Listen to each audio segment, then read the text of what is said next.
Hi everybody, my name's Ruby Red. I've been doing drag in Atlanta for a little over 21, 22 years. I'm an activist, I'm a fundraiser, I'm an entertainer, and I'm someone who tries to give back as much as I possibly can to a community that loves me and that I equally love as much. Where was I when I first heard about the Pulse incident? I had actually just finished a drag show at Midtown Moon. It was an early show that I did from like 9 to 11. And I got home, I made myself a big glass of vodka, sat down and watched some silly TV, probably the Golden Girls, who knows. I fell asleep on the couch and I woke up probably about 6:37 in the morning. My phone kept on going off, I kept on getting alerts. And I realized that I needed to turn on the television. One of my best friends said, turn on CNN now. And I turned on CNN and I'd seen everything that was going on. My immediate reaction was, I was just in a club last night. I was just doing a show. That could have been me. Not trying to feel selfish, I think that's a natural response. Like that could have been me at any time. There were entertainers, trans, camp, all sorts of entertainers in that club that night. Some of them lost their lives. That was my immediate reaction. My secondary reaction was, why is this still happening? Why are people being massacred by the tens and the thousands? I mean, as every year goes on, I don't understand how anybody on either side of the aisle, regardless of your political views, can look at anything like that and not feel like there needs to be change. And then when I started hearing the stories and started hearing the gruesome facts of everything, I got mad and I was terrified. And I did not want to go back to work and what I do for a living. Managing, working in clubs, doing drag. It was one of every situation where there's any kind of shooting or mass murder or multiple people or even one person gets shot, you always kind of think about it. And I found myself, my immediate response after everything sunk into my head, I found myself sitting in a bar and looking around and thinking,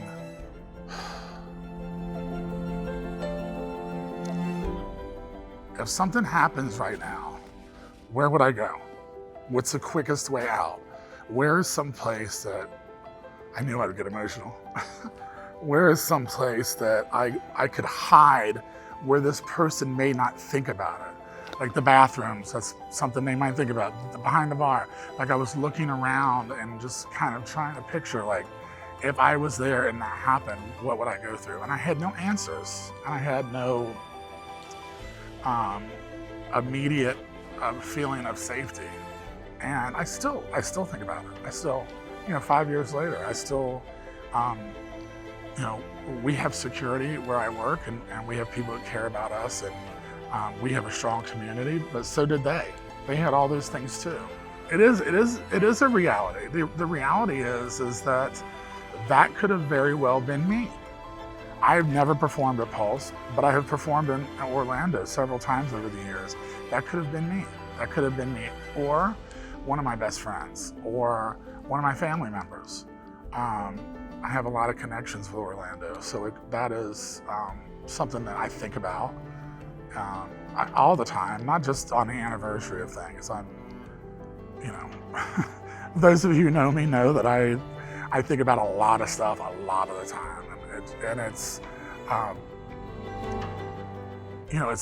some things are comforting, but I don't know that this is ever a situation that will ever be comforting.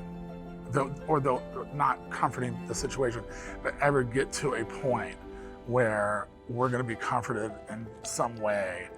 Like this came out of it, this came out of it. There might be some laws, there might be some things that change, there might be some people's opinions that change for the better, but it's not going to save the lives of 49 people, plus the 3 people that were also injured, and just the mental the mental strife and hardship that those people are still going through. I mean, I can't imagine. I just can't imagine. How our community has responded, our community as a whole, I'm speaking about across the board, not just Orlando. What I might say might come across critical to some people.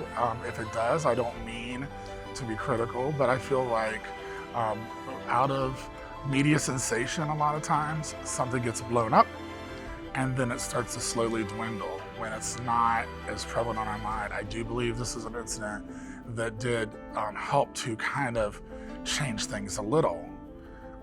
But here we are now 5 years later, after going through a horrible 4 years with a previous president and losing a lot of traction, I think, because of that. Where do we go now? And I don't think people have the answer, because the answer isn't just one thing or another. The answer is everything. And I think that our community, there are people who work really, really hard in our community. There's several people you're going to hear from through these videos. And I hope that if you see me on this video, I hope that I have worked hard and done something to make your life or this community's life better. But I do speak out very adamantly against guns. I don't feel like, this is my personal opinion, so feel free to email me if you disagree. I don't feel like I have a reason to own a gun. I don't feel like, if I did own a gun, I definitely do not have a reason to own a gun that can mow down tens of people in a matter of seconds or minutes. And I think that gun control is on the top of the list, but also just having conversations with people about people's brothers and mothers and sisters and husbands and sons and daughters and granddaughters and great-granddaughters and great sons and nephews. I mean, all these people died. And, I don't think they died in vain, because I definitely think there's been a conversation. Obviously, we're doing this right now, but I definitely think that maybe the lower point of our community is this conversation needs to be brought up higher. And everybody needs to kind of be more aware and not just say things like, that thing that happened 5 years ago, or, it happened in Orlando, because it could have been Atlanta, or it could have been Greenville, South Carolina, or it could have been New York City, or it could have been, wherever. I think what needs to be done in our community is we need to all band together. The younger ones who maybe have not seen things that I've seen. I'm 48 years old. I came around at some of the harsher moments of the AIDS epidemic.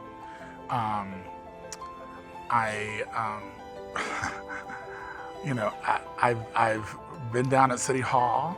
I've laid face down on the floor of the Eagle with a boot to the back of my neck.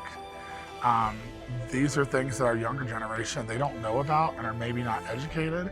I think those of us that are just a little bit older and remember some of these things, I think that we need to educate them. And I think that we need to get a sense of community and I don't want to use the word revolt, but a sense of sort of a new revolution, sort of a new spark in our community for us to stand up and say, no, we're just like everybody else.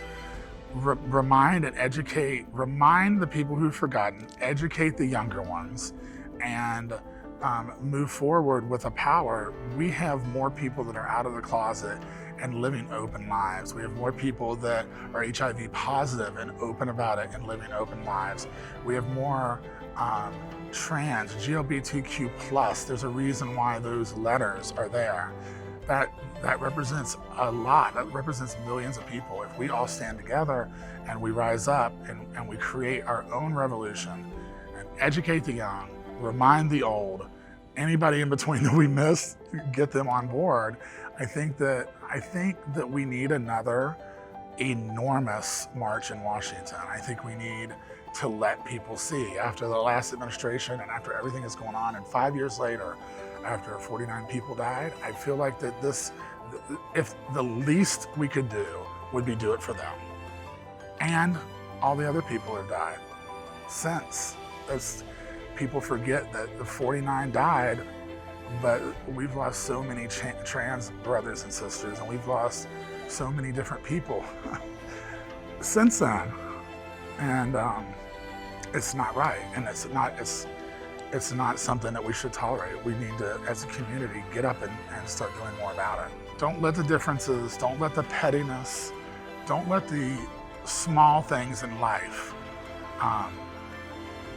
come between you and your community. Fight for your community, because they're gonna fight for you, and our allies are gonna fight for us.